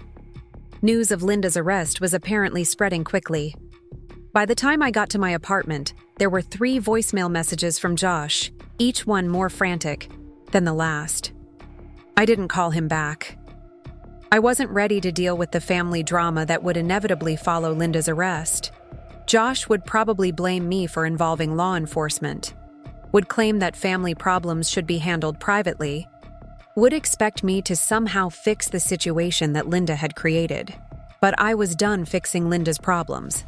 I was done being responsible for the consequences of her choices. She had made her decisions, and now she would face the results of those decisions without any intervention from me. Instead, I called Maria and asked if she wanted to come over for dinner. When she arrived an hour later with Thai takeout and a bottle of wine, I told her everything. About the graduation party, about the systematic fraud, about the arrest that had happened that afternoon. Maria listened without judgment, occasionally asking clarifying questions, but mostly just letting me talk through the enormity of what I had discovered. When I finished, she was quiet for a long moment. "I'm sorry," she finally said. "I'm sorry that someone who was supposed to love and protect you did this to you instead. But I'm proud of you for standing up for yourself and refusing to let her get away with it."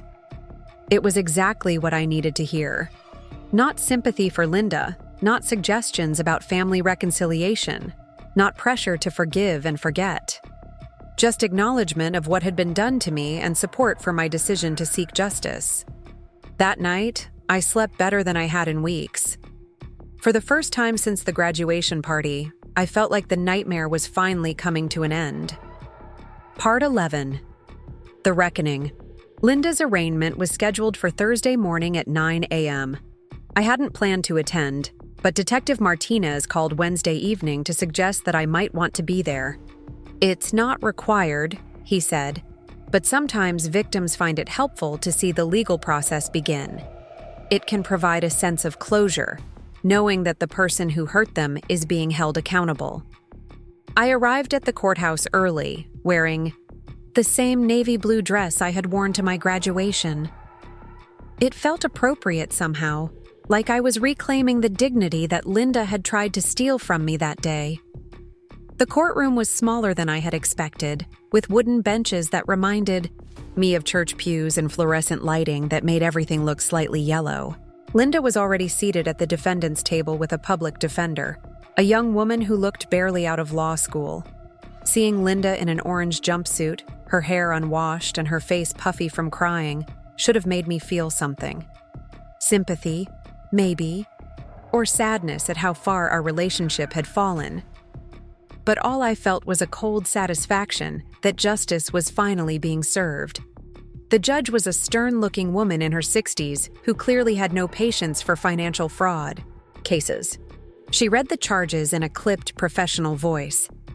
Identity theft in the first degree, financial fraud, forgery, tax fraud, and conspiracy to commit fraud. When she asked Linda how she pleaded, there was a long pause. Linda's lawyer whispered something to her, and I saw Linda's shoulders shake with what might have been sobs. "Not guilty, Your Honor," Linda finally said, her voice barely audible. The judge set bail at $100,000 and scheduled a preliminary hearing for the following month. As the bailiff led Linda away, she turned to look at me for the first time since I'd entered the courtroom. Her eyes were red and desperate, and for just a moment I saw a flash of the manipulative mother I knew so well. But then she was gone, and I was left sitting in the empty courtroom with Detective Martinez and the prosecutor, a sharp-looking woman named Jennifer Walsh. She'll probably change her plea, Walsh told me as we walked out of the courthouse together. The evidence against her is overwhelming, and her lawyer knows it. We'll likely see a plea agreement within the next few weeks. What kind of sentence are we looking at? Given the amount of money involved and the systematic nature of the fraud, I'd expect 8 to 12 years, even with a plea deal. If she insists on going to trial, and we convict her on all charges, she could face 20 years or more. 8 to 12 years. Linda would be in her 70s when she got out of prison. The woman who had spent my entire life trying to control me, who had slapped me at my graduation party for being too successful, who had stolen nearly $500,000 while making me responsible for the consequences, would spend the next decade behind bars. I waited for the guilt to hit me, for the voice in my head that usually told me I was being too harsh, too unforgiving, too cruel to family members who were struggling. But that voice was silent. Linda had made her choices, and I had made mine. I had chosen to protect myself and seek justice for crimes that could have destroyed my life. The guilt never came. Instead, I felt something I had never experienced. In my relationship with Linda, peace. For the first time in 28 years, I didn't have to worry about her emotional volatility, her manipulative tactics, her systematic attempts to undermine my confidence and independence. She couldn't hurt me anymore. The next few weeks brought a parade of phone calls from family members and family friends, all wanting to know my side of the story. Josh called multiple times, alternating between anger and desperate pleading. He couldn't understand how I could destroy our family by involving law enforcement. He kept insisting that we should have handled this privately, that Linda's crimes were somehow my fault for not being more involved in her life. Mike called once, his voice heavy with exhaustion and defeat. I had no idea what she was doing, he said. I knew she had some money saved for retirement, but I never imagined anything like this. I'm filing for divorce. I can't be married to someone who would steal from her own daughter. I felt sorry for Mike. He had genuinely loved Linda, and discovering that she was capable of such systematic deception and cruelty had shattered his perception of the woman he'd married. But I was grateful that he wasn't trying to make excuses for her behavior or pressure me to drop the charges.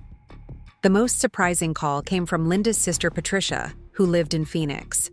I hadn't spoken to Patricia in years, but she reached out to apologize for Linda's behavior and to share some information that explained a lot about my mother's psychology. Linda has always been jealous of other people's success, Patricia told me. Even when we were children, she couldn't stand it when anyone else got attention or praise. Your achievements, your independence, your happiness, it all threatened her sense of superiority. Did you know about the money? The retirement account? I knew she had inherited money when our parents died, but she always claimed she was struggling financially. I sent her money several times over the years because I believed she needed help. Now I realize she was probably hoarding wealth while manipulating everyone around her. Patricia's revelations helped me understand that Linda's abuse wasn't personal, wasn't really about me at all. I had been a convenient target for someone who couldn't tolerate other people's happiness or success. If it hadn't been me, it would have been someone else. The cruelty was baked into who Linda was as a person, but understanding the psychology behind Linda's behavior didn't make me want to forgive her. If anything, it reinforced my decision to cut ties completely. Linda wasn't someone who could change or grow or learn from her mistakes. She was someone who saw other people as objects to be manipulated for her own benefit. 3 weeks after the arraignment, Detective Martinez called with news that Linda had accepted a plea agreement. She would plead guilty to all charges in exchange for a sentence of 10 years in prison. The retirement account would be returned to me, minus the penalties she had incurred. The fraudulent debts would be forgiven, and the tax issues would be resolved in my favor. She also agreed to pay restitution for your legal fees and the time you've spent dealing with this mess, he added. It's not much, but it's something. The legal resolution felt anticlimactic after months of stress and uncertainty. Linda would go to prison, I would recover most of the stolen money, and our relationship would be permanently severed. It was justice, but it was also the end of any possibility of having a mother who loved and supported me. But as I hung up the phone, I realized that I had never really had that mother anyway. What I had lost wasn't a loving relationship, but the fantasy of a loving relationship that I had been trying to maintain despite overwhelming evidence to the contrary. What I had gained was my freedom, my financial security, and my self-respect. For the first time in my adult life, I didn't have to worry about Linda's opinion of my choices or her ability to undermine my happiness. I could succeed without having that success turned against me. I could be proud of my achievements without having them diminished or destroyed. I could finally live for myself. Part 12. The Aftermath and New Boundaries. Linda's sentencing hearing was held on a cold December morning, 6 months after my graduation party. I chose not to attend, but Jennifer Walsh called me that afternoon with the details. Linda had been sentenced to 10 years in state prison, with the possibility of parole after 8 years if she demonstrated good behavior and completed financial responsibility courses. She asked if you might visit her, Walsh told me. She wanted me to pass along a message that she's sorry and that she loves you. Did she say she was sorry for stealing nearly $500,000 from me, or sorry for getting caught? I asked. There was a pause. She said she was sorry for everything, but honestly, it felt more like self-pity than genuine remorse. I wasn't surprised. Linda had spent my entire life apologizing for her behavior, without ever actually changing it. This would be just another performance in a lifetime of manipulation designed to make me feel guilty for the consequences of her own choices.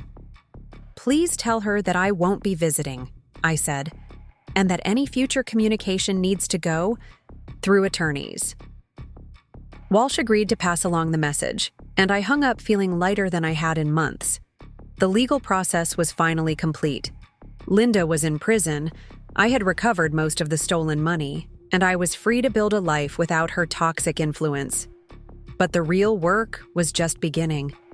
Cutting ties with an abusive parent isn't just a legal process, it's an emotional and psychological journey that takes time and intentional effort. I had spent 28 years being trained to prioritize Linda's needs over my own, to absorb her dysfunction to keep the peace, to minimize my own achievements to avoid triggering her jealousy and rage. Unlearning those patterns would require therapy, self-reflection, and a conscious commitment to healthier relationships. I started seeing Dr. Rebecca Winters, a therapist who specialized in family trauma and narcissistic abuse recovery. Our first session was awkward and painful. I had never been good at talking about my emotions, and admitting the extent of Linda's abuse felt like betraying some fundamental rule about family loyalty. But Dr. Winters was patient and non-judgmental, helping me understand that loyalty worked both ways. Linda had never been loyal to me, had never protected my interests or supported my well-being. The loyalty I had felt toward her was the result of manipulation and conditioning, not genuine love. Healthy relationships are reciprocal, Dr. Winters explained during one of our sessions. They involve mutual respect, support, and care. What you described with your mother was entirely one-sided. You were giving everything and receiving nothing but abuse in return. Through therapy, I began to understand how Linda's treatment of me had affected every aspect of my life. My tendency to over-apologize in professional settings, my difficulty accepting compliments or feeling proud of my achievements, my pattern of choosing friends and romantic partners who took more than they gave because that dynamic felt familiar and normal. I also started to see how my relationship with Linda had isolated me from other potential sources of support and connection. I had been so focused on earning her approval and managing her emotions that I had neglected to build deep, meaningful relationships with other people. My social circle was small, and many of my friendships were surface level because I had never learned how to be vulnerable or ask for help without feeling guilty. But cutting ties with Linda also created space for healthier relationships to develop. Without the constant drain of her emotional chaos, I had more energy to invest in friendships with people who actually cared about my well-being. Maria and I grew closer, bonding over shared interests and mutual support. Dr. Peterson became not just a mentor, but a genuine friend who celebrated my successes without trying to diminish them. I even started dating again, something I had avoided during graduate school because Linda had always made me feel guilty for spending time on romantic relationships. I met David through a hiking group, and our relationship developed slowly and naturally, built on shared values and genuine affection, rather than the drama and manipulation I had been conditioned to expect from people who claimed to love me. David knew about Linda from early in our relationship. I had learned that healthy partnerships required honesty about family dysfunction rather than pretending everything was normal. His response was supportive and protective in a way that felt completely foreign to me. "I'm proud of you for standing up for yourself," he said after I told him about the fraud case and Linda's imprisonment. "It takes incredible strength to choose your own well-being over family pressure." It was such a simple statement, but it was exactly what I needed to hear. David saw my decision to cut ties with Linda as evidence of strength rather than cruelty, as self-protection rather than selfishness. He understood that sometimes the most loving thing you can do is refuse to enable someone's abusive behavior. The financial recovery took longer than the legal resolution, but it was ultimately successful. The retirement account was returned to me, with most of the penalties reversed once the fraud was established. The fraudulent debts were removed from my credit report. The tax issues were resolved in my favor, though it took nearly a year of paperwork and bureaucratic hassles. By the end of that year, I was in better financial shape than I had ever been. The retirement account, now legitimately mine, gave me security and options I had never imagined possible. I could take risks in my career, pursue opportunities that interested me, travel, buy a house, plan for a future that didn't involve constant financial stress. But more important than the money was the psychological freedom. For the first time in my adult life, I woke up each morning without worrying about Linda's mood, her needs, her latest crisis or manipulation. I could succeed at work without having that success turned against me. I could be happy without having someone I loved try to destroy that happiness. I could finally breathe. Part 13. The life I built without her. 2 years after Linda's sentencing, I received a letter from her, in prison. It was forwarded through Jennifer Walsh's office, as I had requested that all communication go through legal channels. Walsh called to ask if I wanted her to read it first, or if I preferred to handle it myself. "What's your sense of the content?" I asked. "It appears to be an apology letter, but there are elements that feel manipulative. She talks a lot about how prison is affecting her health and mentions that she's eligible for early parole if she has family support." I wasn't surprised. Even from prison, Linda was trying to manipulate me into resuming contact and providing the support she needed for her own benefit. The apology was almost certainly designed to guilt me into visiting her or advocating for her early release. "Please send a response that I'm not interested in any communication, direct or indirect," I told Walsh, "and that future letters will be returned unopened." It was easier than I had expected to maintain that boundary. 2 years of therapy and healthy relationships had strengthened my resolve to protect myself from Linda's manipulation. I felt no guilt about refusing to engage with her latest attempt to draw me back into her dysfunction. Instead, I was focused on the life I was building without her influence. David and I had moved in together after 18 months of dating, and our relationship continued to be a source of joy and stability that I had never experienced before.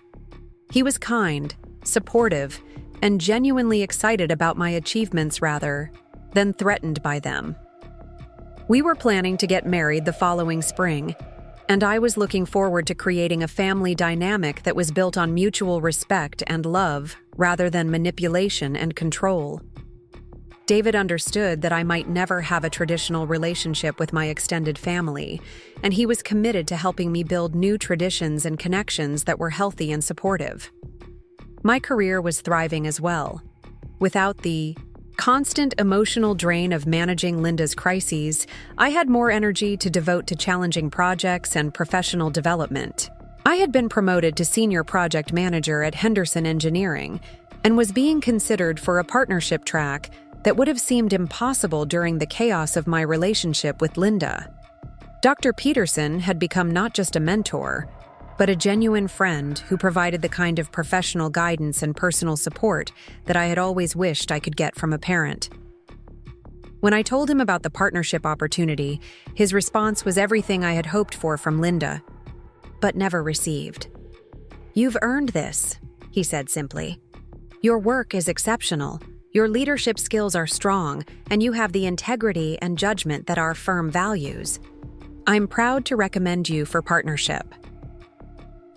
It was the kind of unconditional support and recognition that I had spent 28 years trying to earn from Linda. Finding it in my professional relationships and chosen family felt like a gift I had never expected to receive. Maria and I had also grown closer, developing the kind of deep friendship that I had never been able to maintain while I was managing Linda's emotional chaos. We traveled together, supported each other through challenges, celebrated each other's successes without competition or jealousy. Maria had become the sister I had always wished I had, someone who genuinely cared about my well-being and wanted to see me thrive. The most surprising development was my relationship with Mike. After his divorce from Linda was finalized, he had reached out to apologize for not protecting me from her abuse and to maintain some connection to the family he had been part of for over a decade. Our relationship was cautious and limited, but it was built on honesty about Linda's dysfunction rather than denial or enabling. "I should have seen what she was doing to you," he told me during one of our occasional coffee meetings. "I knew she was jealous of your success, but I didn't understand how dangerous that jealousy was. I'm sorry I didn't stand up for you." Mike's apology meant more to me than any of Linda's manipulative letters ever could, because it came from someone who was genuinely remorseful and committed to doing better. He wasn't asking for anything from me, wasn't trying to manipulate me into resuming contact with Linda. He was simply acknowledging the harm that had been done and taking responsibility for his role in enabling it.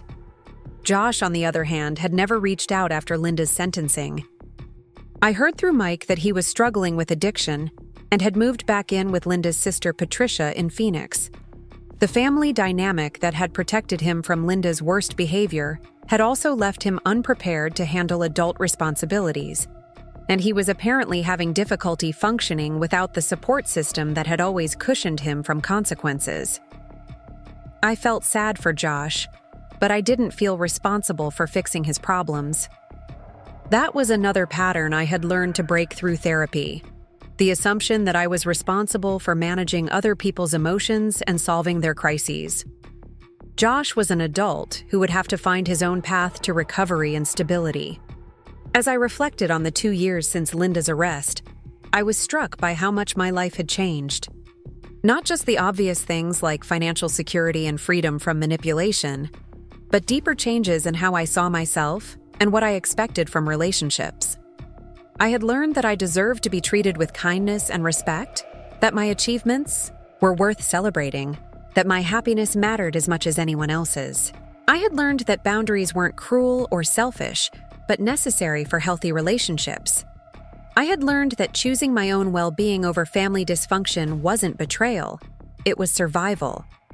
Most importantly, I had learned that the love I had been seeking from Linda my entire life wasn't something she was capable of giving. But that didn't mean I was unlovable. It meant I had been looking for love in the wrong place, from someone who was fundamentally incapable of providing it. The love I had found from David, from Maria, from Dr. Peterson, From chosen family members who celebrated my successes and supported me through challenges. That was real love. That was what I deserved and what I would no longer accept substitutes for. Part 14. The Woman I Became. 5 years have passed since that terrible graduation party, and Linda is still in prison. She'll be eligible for parole in 3 more years, but I've made it clear through legal channels that I won't support her early release and that I have no interest in resuming any kind of relationship when she's eventually freed. Sometimes people ask me if I feel guilty about that decision, if I worry that I'll regret not giving my mother another chance. The answer is no, and it's not because I'm heartless or unforgiving. It's because I've finally learned the difference between love and manipulation, between healthy relationships and toxic ones, between family loyalty and enabling abuse. Linda made her choices over many years. She chose to slap me at my graduation party rather than celebrate my achievement. She chose to steal nearly $500,000 while making me legally responsible for the consequences. She chose manipulation and control over genuine love and support. Those weren't mistakes or moments of poor judgment. They were deliberate decisions that revealed her true character. I've made my choices too. I chose to protect myself from further abuse. I chose to seek justice for her crimes. I chose to build a life based on healthy relationships and mutual respect. I chose myself, finally and completely, after 28 years of choosing her. The life I've built is everything I never dared to hope for during the years when Linda's dysfunction dominated my emotional landscape. David and I got married 2 years ago in a small ceremony surrounded by friends who genuinely loved and supported us. It was the kind of celebration I had dreamed of but never experienced. Pure joy without any drama or manipulation or attempts to make the day about someone else's needs. We bought a house in the foothills outside Tucson, a beautiful place, with mountain views and space for the children we're planning to have. I've been promoted to partner at Henderson Engineering, recognition for the leadership and expertise I've developed when I'm not spending all my energy managing family crises. Most importantly, I've learned what it feels like to wake up each morning without anxiety about someone else's mood or needs. I've learned what it's like to succeed without having that success turned against me. I've learned what it's like to be loved by people who want me to thrive, rather than people who need me to stay small. The retirement account that Linda stole from, the money she tried to use to control and manipulate me, has become the foundation for the secure, independent life she tried to prevent me from having. There's an irony there that I find deeply satisfying. Her attempt to destroy my financial future became the basis for the financial freedom that allows me to live completely outside her influence. I use some of the money to support causes that help other women escape abusive family relationships. I donate to legal aid organizations that help fraud victims navigate the complex process of financial recovery. I volunteer with support groups for adults who grew up with narcissistic parents. Turning Linda's theft into something that helps other people heal feels like the ultimate victory over her attempts to use me for her own selfish purposes. The most healing part of my recovery has been learning to trust my own perceptions and judgment. For so many years, Linda had convinced me that my version of events wasn't reliable, that my feelings were wrong, that my successes were somehow shameful. Learning to trust myself again, to believe my own experiences, to value my own opinions, that's been the real work of these past 5 years. I still go to therapy occasionally, though not as regularly as I did in the first few years after cutting contact with Linda. Dr. Winters helped me understand that healing from this kind of abuse is an ongoing process, not a destination you arrive at and then stop working toward. There are still moments when I catch myself over-apologizing or minimizing my achievements, still times when I have to consciously choose self-respect over people-pleasing. But those moments are rare now, and they don't define my daily experience the way they once did. Most of the time, I feel confident in my decisions, proud of my achievements, and secure in the love of people who value me for who I am, rather than what I can provide for them. David and I are expecting our first child in the fall, a daughter we've already decided to name Hope. The symbolism isn't lost on me. After years of despair about ever having a healthy family, I'm about to become part of creating one. Hope will grow up in a home where her achievements are celebrated, where her independence is encouraged, where her happiness is valued above all else. She'll never know her maternal grandmother, and that's exactly how I want it. Linda will never have the opportunity to undermine Hope's confidence or manipulate her emotions or steal her identity for financial gain.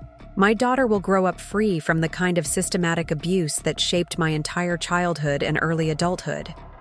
Sometimes I imagine what Linda's reaction would be to learning about my marriage, my career success, my pregnancy, the beautiful life I've built in her absence. Part of me thinks she would be consumed with jealous rage, unable to tolerate my happiness and success. Part of me thinks she would try to insert herself into my joy, claiming credit for raising a daughter who achieved so much despite her best efforts to prevent it. But mostly, I don't think about Linda at all anymore. She's become irrelevant to my daily life, a person from my past who no longer has any power to hurt me or influence my decisions.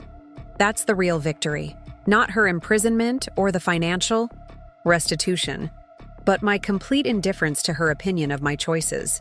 The confident engineer who walked across that graduation stage 5 years ago, the woman who deserved to feel proud of her achievement, finally gets to live the life she earned through hard work and determination.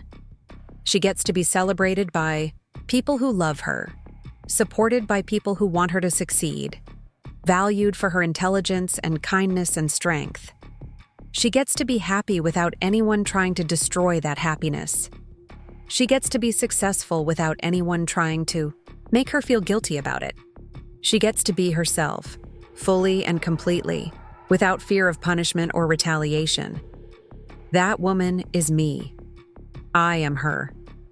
And neither of us will ever go back to being small, scared, or controlled by someone else's dysfunction ever again.